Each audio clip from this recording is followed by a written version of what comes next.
Hello friends, Tanya here, and today I am going to play with the Betterpress Fall and Halloween release from Spellbinders. This came out in August, but I'm a little behind. Go figure. We're going to start out using the Mushroom Duo and the Autumn Floral corner, not center, corner. And these plates are large enough to fill an A2 sized card front. I, of course, am going to go for a 5x7 card because that is my favorite size. We're going to center up our Mushroom Duo on the platform, and I'm going to take a piece of A2 sized watercolor cardstock here. You could use the Betterpress version from Spellbinders, which is a delicious watercolor paper. I'm using Dancin XL watercolor paper here, 140-pound cold press. And I'm going to use the Tawny Brown Betterpress ink. This is one of the many inks that they developed specifically for our Betterpress plates. The Betterpress plates have kind of a velvety feel to them, and it helps them accept ink much better than just a regular metal die would. Here you can see the indentation. Well, maybe you can't see it very well, but it presses the design into the cardstock and has these beautiful crisp lines for your detail. I decided to watercolor this image. I am using Daniel Smith watercolors. You could use whatever you have in your stash. You could even use distress ink smushed onto or any ink pad. Any dye inks, you could even use the Distress Oxides. They all will work beautifully. I'm using this beautiful rich red and a very watered down brown to add kind of a cream color with shading on the stems and the undersides of the mushroom caps. And then I'm going to use some greens here to create a grounded effect for our cute little mushrooms.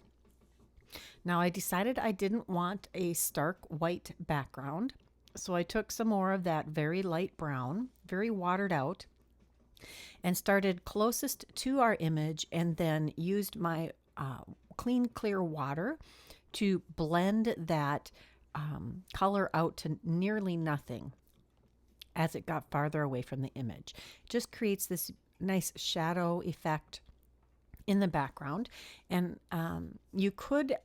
I could have done this over the entire background first, but I didn't think of that. But this has the added benefit of not being a consistent color everywhere. Now for our little spots on our mushroom caps, I decided to use more of that brown, a more concentrated version, because not all mushrooms have spots that are white. I decided to mix it up and make these a darker brown. I'll let that dry completely before I die cut this. I'm going to use one of the Postage edge ovals to die cut this main image out. It has some poking details. It doesn't poke all the way through, but it leaves a nice little circular indent border around the edge of the oval. Now I'm going to die cut this. I used some partial die cutting. I had to run it through twice because I wanted the edge of this mushroom to be intact. And I'll just fussy cut around that so that it's peeking over the edge of the oval. I think that adds a nice little detail. Just going to smooth out and make my margin more even around that fussy cut part.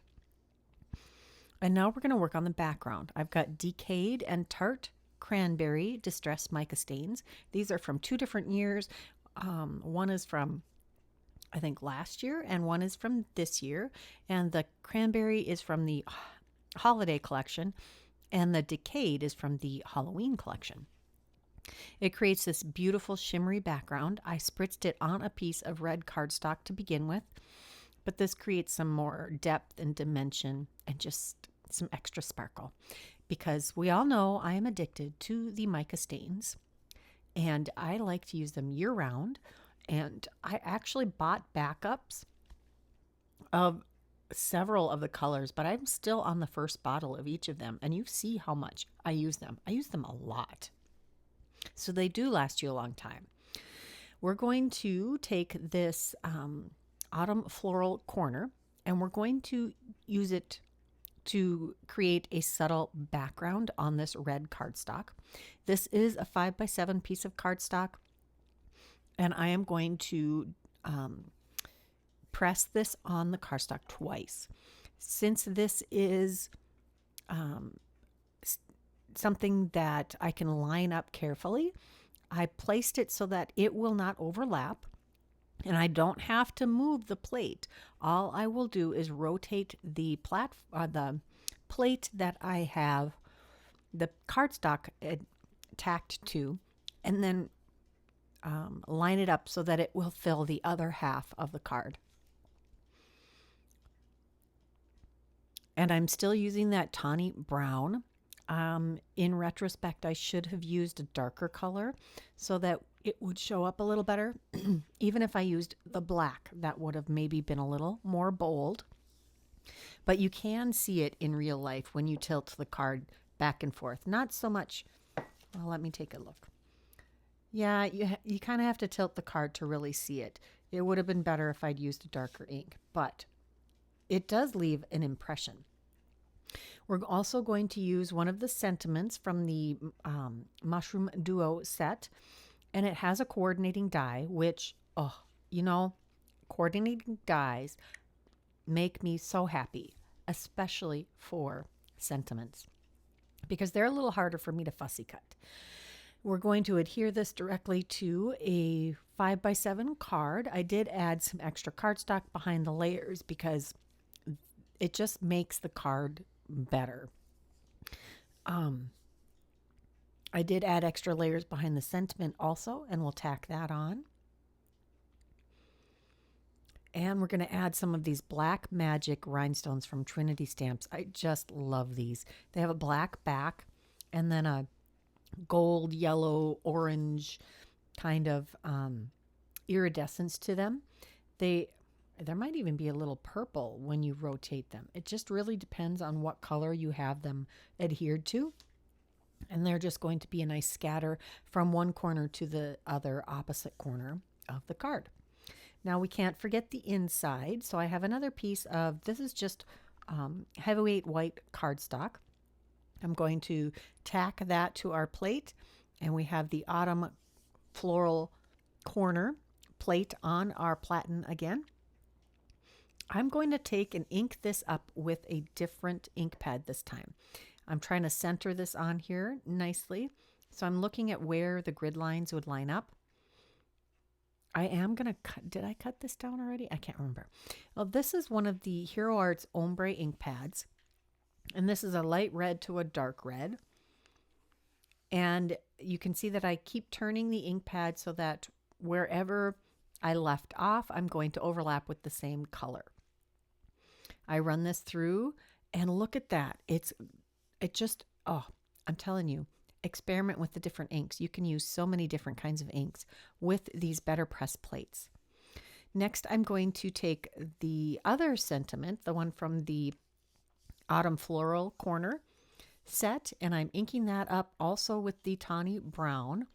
And as you can see, I accidentally bumped my plate, so it's a little crooked when I run it through, but you know what? I still like it. I did run it through for a total of 3 times to get that really dark color. And I have since found that if you use the VersaFine Clair Nocturne inks, you can get just as crisp a result. And I have been really loving the Pine Cone ink lately. That gives you that nice dark color. But that is the tawny brown, just inked 3 times.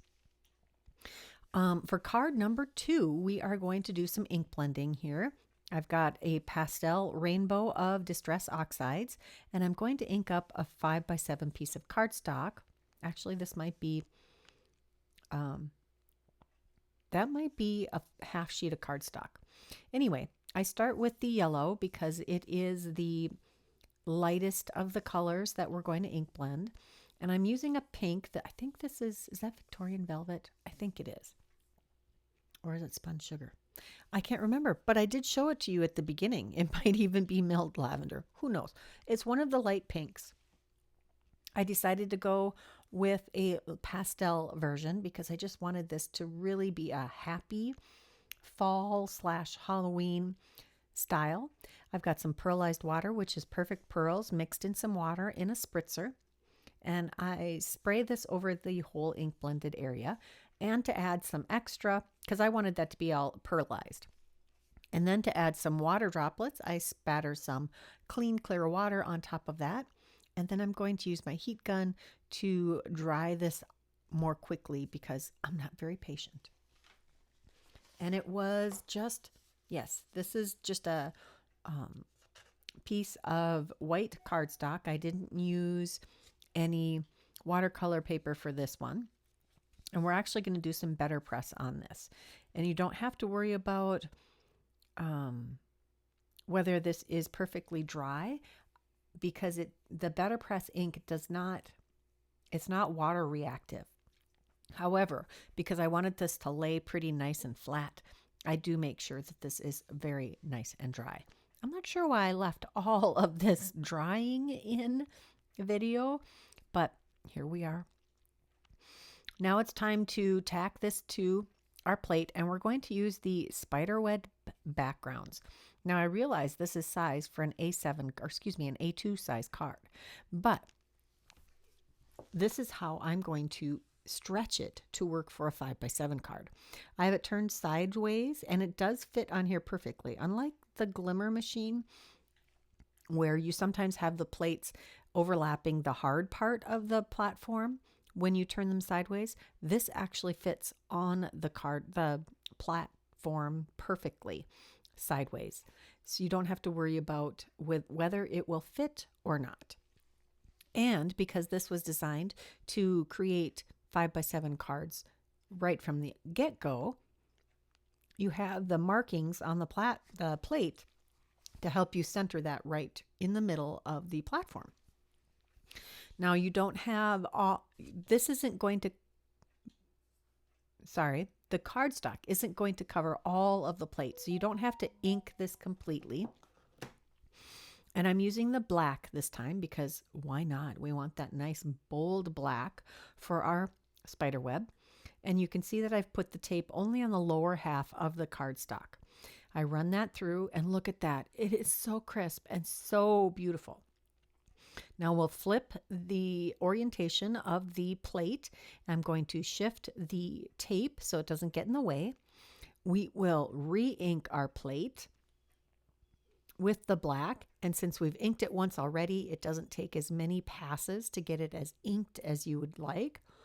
And this was some of the first things I was doing with the Betterpress, so it was kind of a learning curve, and I was definitely erring on the side of making sure it was very well inked up. And look at that, it's gorgeous. I'm going to clean my plate and my platform with just some soapy water. I just have some dish soap in some water in this large spray bottle. And I have to buy myself some of the archival ink because this does not really clean up your plate or your platform. As you will see, my platform gets dirtier and dirtier. I have to add some archival ink cleaner to my next order. We're going to pull out the Dancin Girl Day of the Dead. She is adorable. I have the girl, the boy, and the, I don't remember what it's called, the Grim Reaper. Anyway, I've got all three of them, and they are so cute. I've only had time to create with the girl. She has several pieces to construct her dress. We've got the bodice, we've got a little sash, and 2 pieces for the main parts of the skirt, plus some cute little ruffles we can apply. Now I cut all of these out of some ink blended cardstock that I had in my rainbow of paper scraps, and it was an ink blend of pink, orange, and purple. And I just placed the different components in different areas to make sure I had enough contrast between each. Now you can put this lowest ruffle either on top of that large piece or behind it. And I decided to go behind. I thought that added just a touch extra length, and I liked the detail of the purple to orange there. We're going to adhere all of our pieces together for our dress. We're going to adhere it to the shoulders Now you can see this is where it's going to swing and create that dancing effect. Here are her hands. I die cut those from white and her face from white. And these are some little maracas that we can have her holding. I die cut those from some green and some purple. These are ink blended pieces also. You could get a little more creative and drop some different colored petals in there if you wanted.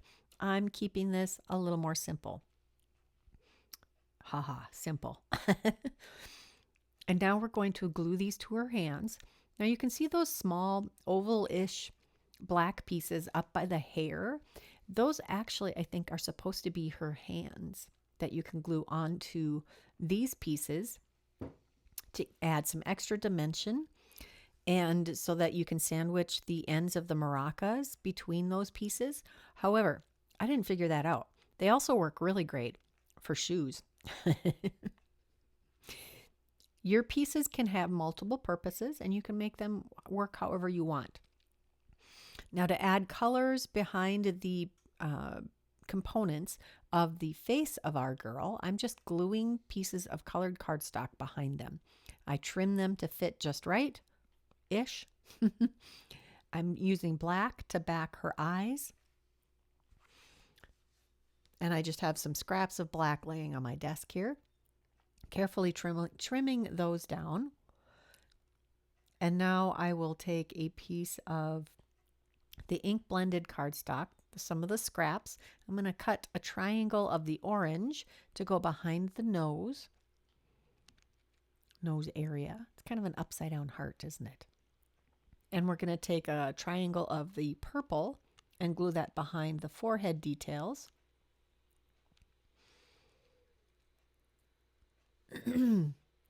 Cleaning up a little of the extra glue. And now we'll add the lips to the mouth area right below that cute little heart, upside down heart nose.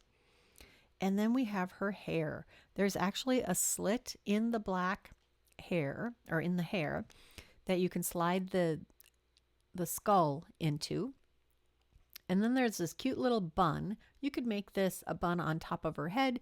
You could do a side bun. You could do two little ponytails, like little power puffs. You could do two on the lower portion, like two low power puffs. And now you can see how that lines up with the dress. Now I'm trying to make sure the maracas aren't going to get in the way, but you're going to elevate the head, so you're going to have a little extra room there. Now we're going to take these cute little flowers. I had to die cut this. Are there 3 on that? I'm trying to remember. Yes, the die actually cuts 3 flowers right away. But I die cut a few extras, and I was trying to be strategic in the colors, and I was still using the scraps of that ink blended panel to create those. And then we have some tiny little leaves to add accents there, and I'm using 1 purple, 1 pink, and 1 orange to coordinate with the dress colors. Adding some leaves in there because foliage always makes things look better. And there's our cute little head. Oh, 1 more leaf. We'll tuck that above the purple flower. And now it's time to give her some shoes. Shoes/hands. They work. I'm just going to tack those on with a little bit of glue. I really love these dancing characters. There's such a huge line of them now. There were several from in the Halloween release last year, several in the Christmas release. We've got some that are just all occasion, male and female. So many cute ones. You're going to see some later this month that are Christmas themed. I didn't get all of them. I just got a couple of them. But there are so many cute Dancin figures. I love this line for Spellbinders. It's pretty unique, and it is a very easy way to make a card with some movement without a lot of effort. I'm taking some of the dimensionals that come in the card kit every month. I have a large stash of these, and if you've been getting the card kit, you probably do too. These are a little thicker. You could take some regular dimensional foam and double it up. I want this to have enough movement, enough room to have some good movement. So I've tacked some on the head to keep that elevated, and then we're going to put one right in the middle of this swinging element, dancing element, because this is what it's going to spin on to create that motion. We'll tack our head on there. I like to make sure that that is as low as it's going to go. And honestly, I could have put this head just a little higher on our paper, but look at that. How cute is that? Next, we're going to take a sentiment from the Halloween icons. This is another Betterpress kit. It has a bunch of sentiments that are on one plate and one die that cuts all of them at once. Now I used several different versions here. I have a black one that was Betterpressed with some pigment silver ink, and that turned out awesome. In my little cup full of sentiments, I have purple and some brown. They turned out so well. I love having some extra sentiments all ready to go when I have a card that I need to add the sentiment to. It's nice to not have to go create them and to be able to just pull them from your stash. Now I'm adding more of those black magic gems. I love these. I've been pulling them out a lot this fall. Just going to add a scattering from one corner to the next.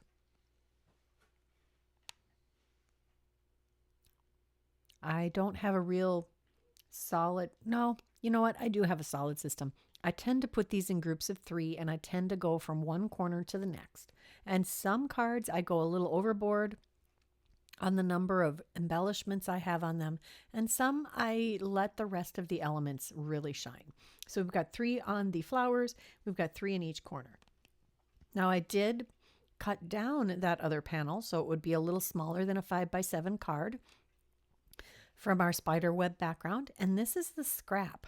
I trimmed the edges just a little bit to make them nice and even, and now I'm going to tack that to the inside of the card because I like to add elements from the front of the card to the inside of the card to really bring some balance. And that finishes card number 2. Now for card number 3, I'm actually going to show you how I created those sentiment strips using the plate from the Halloween icons. So I have this piece of white cardstock that's spritzed with crooked broomstick distress mica stain.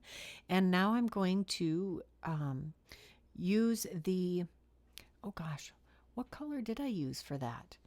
I think I used the black on that to do the words. Now we're going to use the stitched Christmas sweater. I know it's Christmas themed, but we're going to create a sweater that is a Halloween theme. It's definitely sweater weather, and who wouldn't love a fun, quote-unquote, ugly sweater for Halloween? So this one, I used the Halloween icons also to create that skull. I had a piece of watercolor cardstock that was ink blended with some greens and purples and blues. And I had been playing around with the Halloween icons, and I decided to fussy cut out that skull. And then I thought it would be really cute to put it on a sweater. So I've got this sweater that I put on the fold of a piece of cardstock before I cut it. And it created a roughly A2 sized card, shaped card. It does have some piercing details all over that, but I do solve the where you're going to write on it problem in a little later.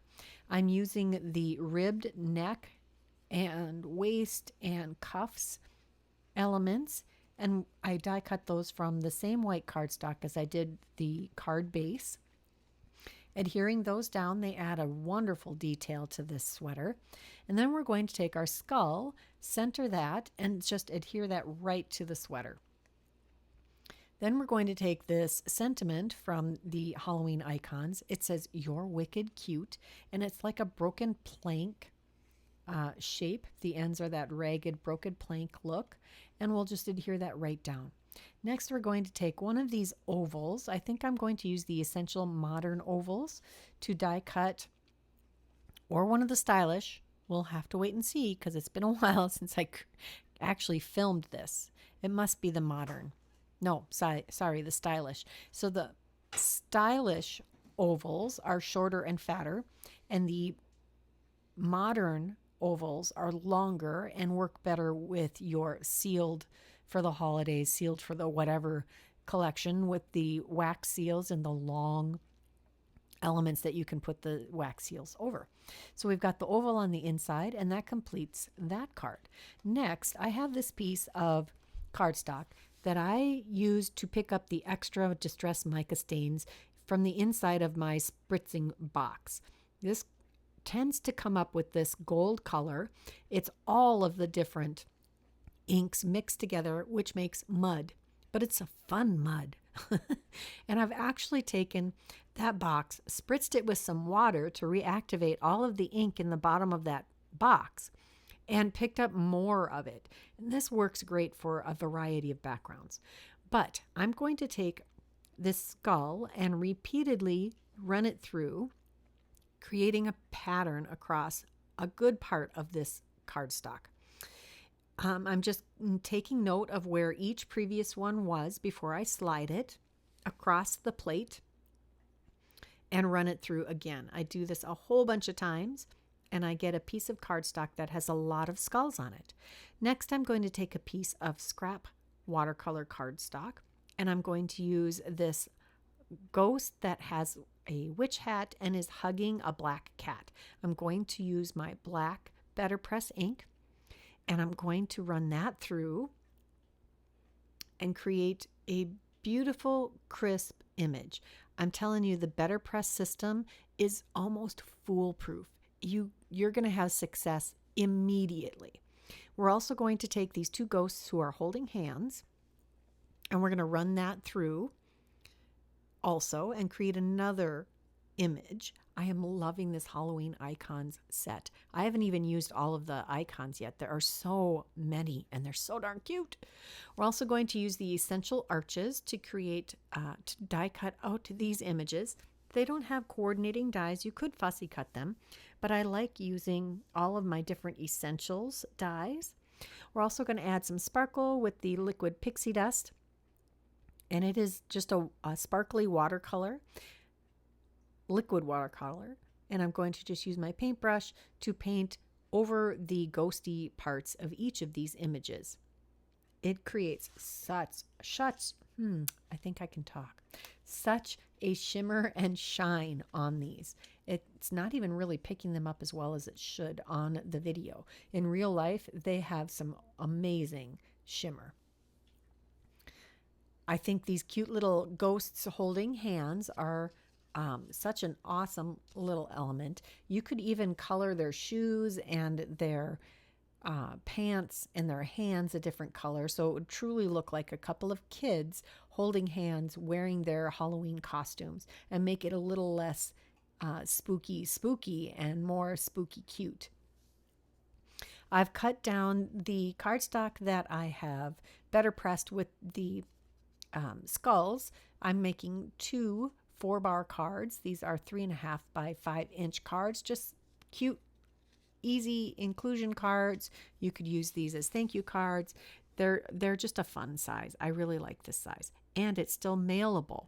Anything that's going through the mail has to be a minimum of 3.5 by 5, and that fits this bill perfectly. I think that's actually the postcard size also.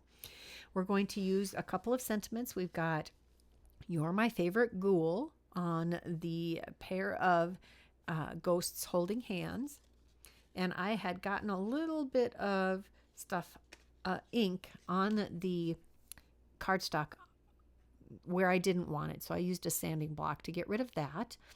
And then for the second card, we're going to use the sentiment "Sending Spooky Hugs." I thought that was perfect since our ghost is hugging its black cat. I do have a little extra dimension added to this, and I do add a little extra on each end because it's going to straddle our arched element. There is extra cardstock behind the ghost panels for each of these. Add a little extra weight to help those adhere.